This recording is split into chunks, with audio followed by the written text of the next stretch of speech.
Bueno, continuamos acá en Vladimir a la Una con Herbert Torres, economista. Bueno, fue director del Diario de Caracas cuando yo era reportero. Eso fue en el siglo pasado, Herbert, ¿ah? Literalmente. Los dos teníamos cabello bastante en esa época. Sí, mucho más. Mucho más que ahora. Así es. Bueno, Herbert además es consultor de Gallup.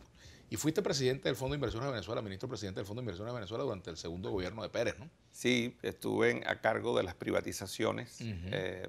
que se hicieron varias de ellas, entre otras la de CanTV, que fue muy exitosa, que nos permitió por un tiempo contar con una empresa que comenzó a hacer inversiones, a mejorar el servicio telefónico en Venezuela, a expandir la red de telefonía básica en Venezuela y que hoy está también destruida, de regreso. ¿Tú te sientes culpable del Caracazo en algo? Para nada. Bueno, yo no estaba en el Ya tú gobierno. no estabas en ese No, momento, tú entraste después, pero ¿no? igual, sí. Pero era parte del equipo que le propuso medidas a Sí, Pérez pero igual, con y me Miguel Rodríguez, me etcétera. solidarizo plenamente con el equipo que estuvo en el gobierno y con lo que intentó hacer, si El bien Turbe, etcétera. hubo muchos errores que se cometieron allí, ¿no? Bueno, Miguel Rodríguez, Exacto, Miguelito Rodríguez, Francisco estaba Moisés Naín, Moisés Nayen, había otro, Miguel Rodríguez también, ¿no?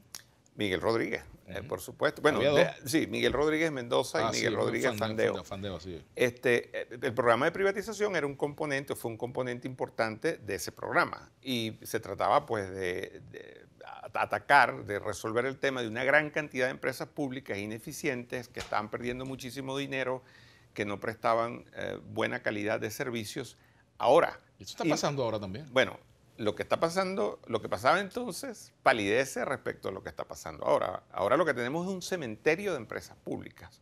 ¿Y Un son privatizables o cementerio, nadie va a querer comprar empresas así? bueno, absolutamente necesario incorporar masivamente al sector privado para recuperar la economía y para recuperar esos sectores donde esas No empresas necesariamente están. privatizando, con asociación, por ejemplo. No, yo no creo que esas empresas, prácticamente ninguna de ellas o la mayoría de ellas estén en condiciones ni siquiera de ser privatizadas. Esas empresas están, prácticamente son esqueletos, esas han sido saqueadas, esas empresas, no hay datos sobre su situación real. Sus Uno de los balances, dramas etcétera. venezolanos es la falta de información, de estadísticas sobre esas empresas en general, sobre el sector, sobre la economía en general, un país que no está dando ni cifras de inflación y por supuesto mucho menos información sobre las empresas. Pero ese es un dato interesante, un punto interesante, Vladimir, porque este fue un gobierno que habló contra la privatización, ¿verdad? Y por supuesto revirtió algunos de los procesos de privatización.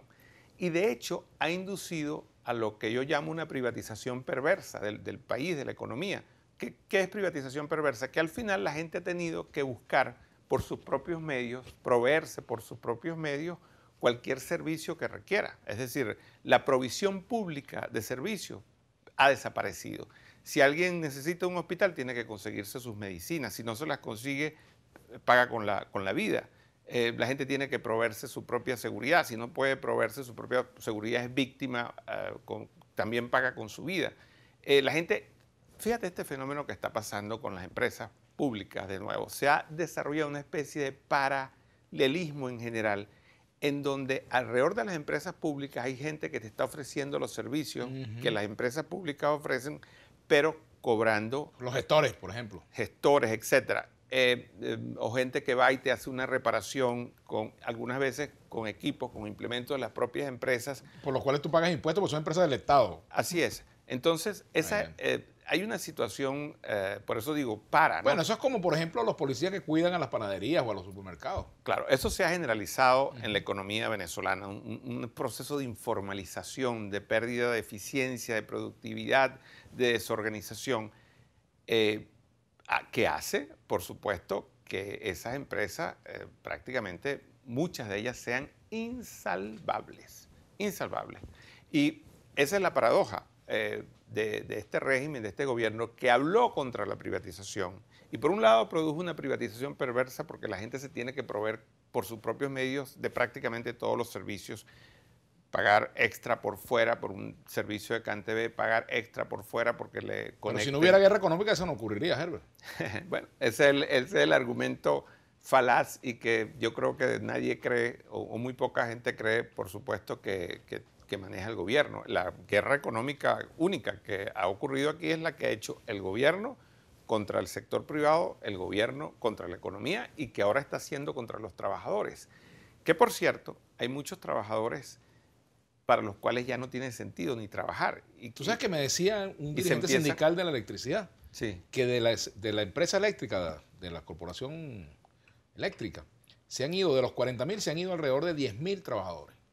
sí. Se han ido de la empresa. Sí, eso está... Y no han sido repuestos de esos cargos, ¿no? Así es, y muchos se quieren ir y no se van porque están esperando sus prestaciones, el pago de sus prestaciones, que no se las dan y que además se devalúan todos los días. Por ejemplo, si esta cifra fue una que tomé hace poco, miré los pasivos laborales. Si tú miras los pasivos laborales que tenía el gobierno con todos sus trabajadores hace 10 años, 15 años, eso eran 25.000, 30.000 millones de dólares. Eso hoy no son ni 100 millones de dólares. Es decir, los ahorros de los venezolanos se han vuelto sal y agua, lo que son sus prestaciones, se licuaron totalmente. Muchos están en esas empresas todavía queriéndose ir, pero ahora ocurre la paradoja que no los dejan ir. No los dejan ir, por ejemplo, no pagándoles sus prestaciones. Con lo cual, la inamovilidad laboral está operando al revés. Está operando contra los trabajadores.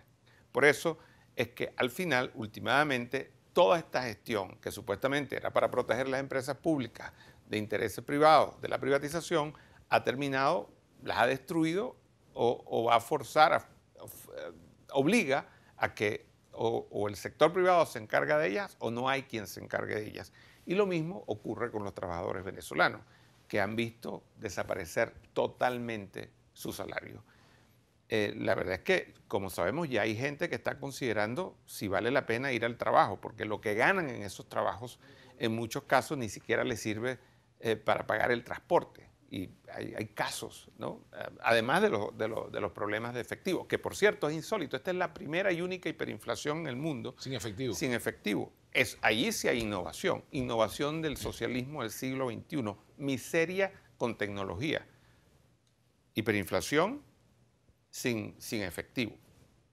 Uno, la imagen que tiene de la hiperinflación es... carretillas de billetes. Carretillas de billetes. Aquí como no en hay, Alemania, en la posguerra. Así, ¿no? Aquí no hay ni billetes.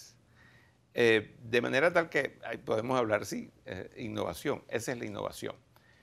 Es una situación extremadamente dramática por la que está atravesando el país, pero que de nuevo, al mismo tiempo, esta situación en la que todo ha sido destruido, nos brinda la oportunidad de construir el país que siempre hemos querido. Antes de ir allí, que yo quiero que toquemos ese punto, porque siempre uno tiene que hacer la crítica y aportar posibles soluciones, ¿verdad? De nada vale decir, estamos mal, me siento mal y no voy al médico, no voy ni siquiera para un brujo.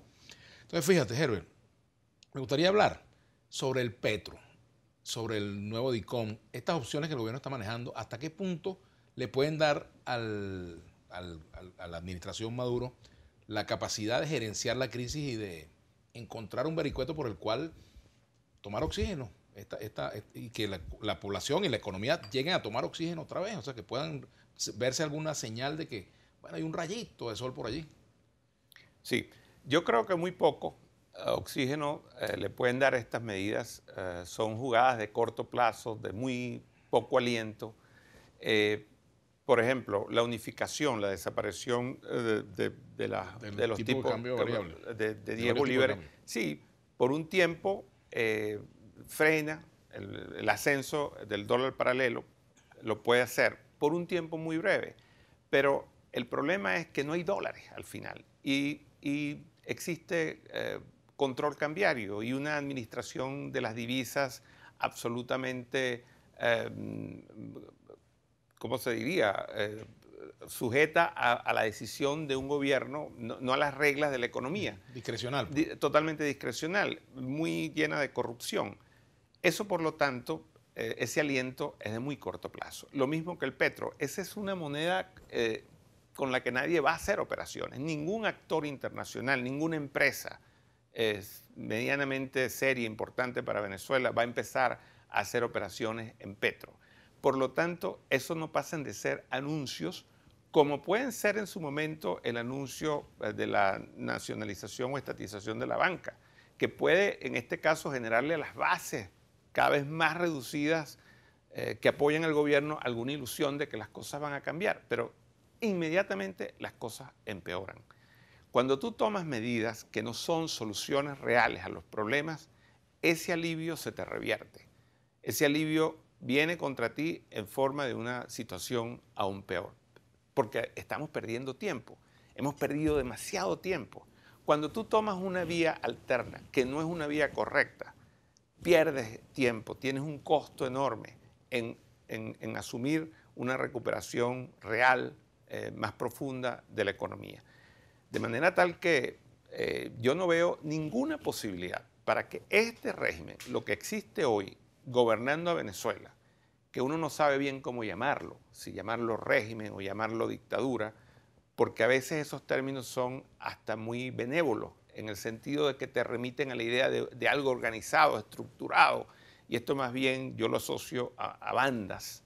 Yo no sé, yo creo que no hay manera que bajo el control que tienen ellos del país exista ninguna recuperación creíble, sostenible de la economía venezolana y de la sociedad en general. Tenemos que hacer una pausa. Al regreso, Herbert, el presidente ha prometido, el presidente Maduro, que luego de su triunfo electoral, si eso se concreta, ahí se van a tomar los correctivos en la economía. Eso, tú acabas de decir que eso no es posible, pero es una promesa electoral. Vamos a hacer la pausa y me gustaría analizarlo y además hablar un poco de lo que tú habías planteado. ¿Cómo logra un país, en el caso venezolano en específico, salir de una situación económica como esta? ¿Cómo comienza a ponerse orden en medio de esta situación? Vamos a hacer la pausa y ya venimos.